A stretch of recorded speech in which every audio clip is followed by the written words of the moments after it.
es una pregunta que nos lleva al dilema de qué viene primero. Si conocer el instrumento o que el instrumento al final, digamos, sea un medio para un fin. Y creo que ese sería mi mensaje principal en esta pregunta, que es, debemos recordar que los instrumentos siempre serán medios y que tienen finalidades. Y eso nos implica un trabajo articulado a nivel de gobierno. No hay fórmulas rígidas, pero hay precondiciones que favorecen una implementación exitosa y sobre todo que favorecen que todo ese esfuerzo de implementación se traduzca en mejores bienes y servicios para los ciudadanos. A nivel regulatorio, por ejemplo, es necesario contar con elementos que nos indiquen en qué situaciones es adecuado utilizar el instrumento.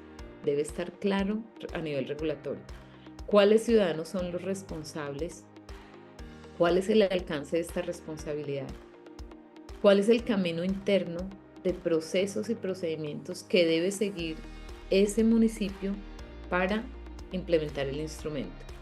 ¿Qué entidades al interior del gobierno hacen parte o deberían hacer parte de la implementación del instrumento? ¿Cómo establecer mecanismos adecuados de garantías a los contribuyentes? Sobre todo en el caso de instrumentos tributarios, esto es muy importante. Y, por ejemplo, voy a traer un ejemplo con el que yo quiero explicar la relación entre los medios, qué secretarías o qué áreas de la municipalidad están vinculadas con su implementación y el fin, ¿verdad? Bueno, muchos de estos instrumentos de financiamiento son entendidos como un asunto tributario. Entonces se irán por la Secretaría de Hacienda y tendrán, digamos, una evaluación en términos de recaudo y de utilización del recurso. Sin embargo, hay una parte importante de estos instrumentos que son vistos como un asunto de planeación.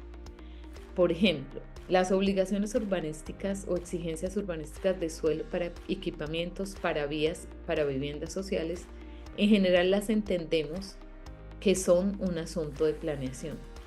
Pero hoy sabemos que cuando las secretarías de Hacienda Pública están acompañando a las secretarías de planeación en la exigencia de estas obligaciones, los procesos están mejor estructurados y mejor protegidos del debate judicial. Y también cuando hay interacción entre la Secretaría de Planeación, que es la Secretaría Medio, que va a tener, digamos, todo el vínculo con el desarrollador para lograr que esta exigencia se cumpla. Cuando hay interacción entre esa Secretaría y la Secretaría Fin, como puede ser la Secretaría que administra, que responde por el espacio público, la Secretaría de Movilidad o la Secretaría de Hábitat, es menor el riesgo de que los instrumentos resulten en desvíos, en entregas que no son útiles y un control adecuado a su destinación. Es decir, que todo el esfuerzo de la implementación del instrumento resulte, como decía la pregunta, en una fuente exitosa para la financiación de bienes y la provisión de bienes y servicios para la ciudad, ¿verdad? Ahora, es necesario contar con la comprensión de las condiciones de los mercados y entender que no hay, digamos, como fórmulas únicas de instrumentos para todas las ciudades. Las ciudades, dependiendo de sus dinámicas inmobiliarias, de sus condiciones territoriales e inclusive de sus condiciones de burocracia municipal, tienen más o menos potencial para utilizar instrumentos. Entonces, voy a traer un ejemplo que tiene que ver con la estrategia. Esas condiciones van a exigir que cada municipio piense cuál es la mejor estrategia para él. Claro, él quiere utilizar de manera exitosa sus instrumentos de financiamiento y entonces va a calcular con cuáles instrumentos puede tener más éxito.